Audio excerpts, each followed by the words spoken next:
भारत जोड़ो यात्रा के दौरान मीडिया पर पाबंदी का एक मसला उठा, जिसे तस्कीन अखबार के एक पत्रकार ने उठाया और उसके बाद कंट्रोवर्सी बनी। कुछ लोगों ने उसको काउंटर किया। फिर कुछ लोगों ने, जो तस्कीन के मालिक हैं, सीनियर जर्नलिस्ट सोहेल काज़मी साहब, उनका इंटरव्यू किया और उन्होंने भी अपने पत्रकार का साथ। जब काज़मी साहब का रिप्लाई आता है उस चीज़ को, अपने जर्नलिस्ट का वो साथ देते हैं, तो उसके बाद एक छोटी सी कंट्रोवर्सी फिर होती है कि काज़मी साहब एक टाइम तक बीजेपी के करीबी रहे, वफादार रहे और बीजेपी ने उनकी कुछ डिमांडें पूरी नहीं की, जिसके बाद वो गवर्नमेंट के खिलाफ बोल रहे हैं।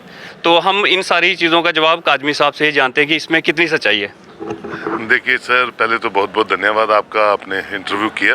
पहले तो मैं किसी पॉलिटिकल पार्टी के साथ ज्वाइन ही नहीं किया, तो मुझे उम्मीदें क्या होंगी। जब मैंने किसी पार्टी को ज्वाइन ही नहीं किया, मुझे इलेक्शन ही नहीं लड़ना ज़िंदगी में, मुझे कोई पॉलिटिकल मेरा कोई ऐसा है नहीं, तो मेरा नुकसान और फ़ायदे की तो बात ही नहीं है। अब यहाँ तक दोस्ती की बात है, तो मेरी तो सारी पॉलिटिकल पार्टीज़ के सब लोगों के साथ दोस्ती है। तो ये आपको किसी ने कह दिया कि मेरी डिमांडें नहीं पूरी की, तो मैंने डिमांड मांगी कोई नहीं, तो मेरी डिमांड कैसे नहीं काज़मी साहब, इस पे दो चीज़ें सामने आई। एक, जब चौधरी गुलाम अली खताना को राज्यसभा में नॉमिनेट किया जाता है, तब आपकी रिएक्शन थी कि he is not a capable man. और I don't say like that. देखिए, वो एक स्टेटमेंट ऐसी थी कि जो प्रेसिडेंट ऑफ इंडिया नॉमिनेट करती है उन लोगों को, जिसमें सचिन तेंदुलकर साहब का नाम था, दिलीप कुमार साहब का नाम था, तो वो एक प्रोरोगेटिव होता है ऑनरेबल प्रेसिडेंट ऑफ इंडिया का। और उस कैटेगरी में कोई और नॉमिनेशन आई तो उस पर मेरी टिप्पणी थी। मेरी ज़ाती तौर पे किसी के खिलाफ टिप्पणी नहीं थी।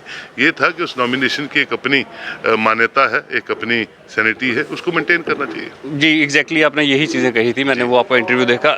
काज़मी साहब, दूसरी चीज़ ये है कि आप चाहते थे कि आपको एडवाइज़र लिया जाए, एडवाइज़र टू लेफ्टिनेंट गवर्नर। उसके लिए भी आपने थोड़ी कोशिश की, आप बीजेपी के टच में रहे, फिर राज्यसभा की सीट के लिए भी।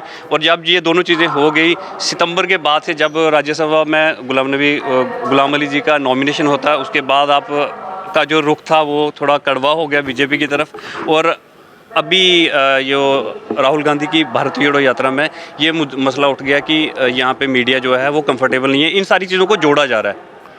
देखिए, ना तो मैं खुद एडवाइज़र बन सकता हूँ, ना मैं खुद बोल के मुझे राज्यसभा में कोई भेजेगा। और आपको किन सोर्सेज से ये बोला गया है मुझे पता नहीं है, आपकी सोर्सेज ज़्यादा ऑथेंटिक होंगी, लेकिन अल्लाह करे अगर वो बनाएंगे तो सबसे पहले आपके काम करूँगा।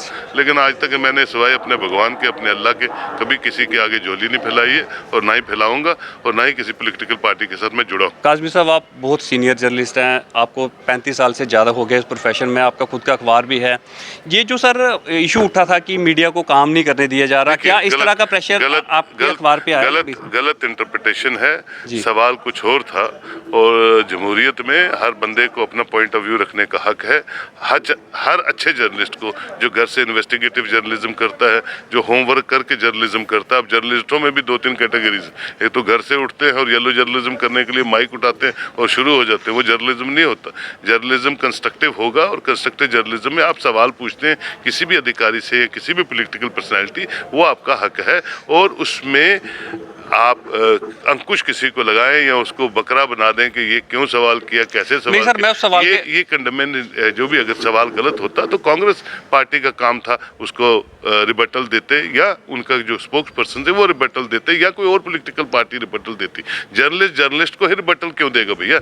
आप अपने चैनल पे काम करते हैं, वो अपने चैनल पे काम करता है, वो अपने चैनल पे काम करता है। सर, मेरा इसमें ये था कि ये सवाल उठा, क्या मतलब आपके पास इस तरह की कोई ग्रीवेंस आई, या आपको ये चीज़ फेस करनी पड़ी? क्योंकि आप जम्मू में हैं, आपको ज़्यादा पता होगा। आप तो रोज़मर्रा की ज़िंदगी में काम कर रहे हैं, तो आपको नहीं पता है कि कहाँ क्या प्रॉब्लम आती है।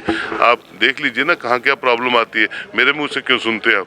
और आप को अगर पता है तो उसको उजागर कीजिए, गवर्नमेंट के सामने लाइए जो दुश्वारियाँ, जो परेशानियाँ आपको आ रही हैं, ताकि आपका काम करने में आसानी हो जाए। चलिए, शुक्रिया काज़मी साहब। ये मेरे कुछ सवाल थे। ये सारे सवाल तब खड़े हुए जब काज़मी साहब ने अपने जर्नलिस्ट को सपोर्ट किया, तो मैंने कोशिश की कि कुछ चीज़ों को क्लैरिफाई किया जाए जो पहले बड़ी धुंधली क्लैरिफाई होगी। मैंने कभी किसी को नहीं बोला मुझे राज्यसभा जाना है, मैंने कभी किसी को नहीं कहा कि मुझे कुछ बनाइए, और ना किसी के कहने से कोई किसी को बनाता है। मुझे अपने भगवान पे, अल्लाह पे बहुत भरोसा है, और मुझे बहुत भगवान ने नवाजा इज्जत से।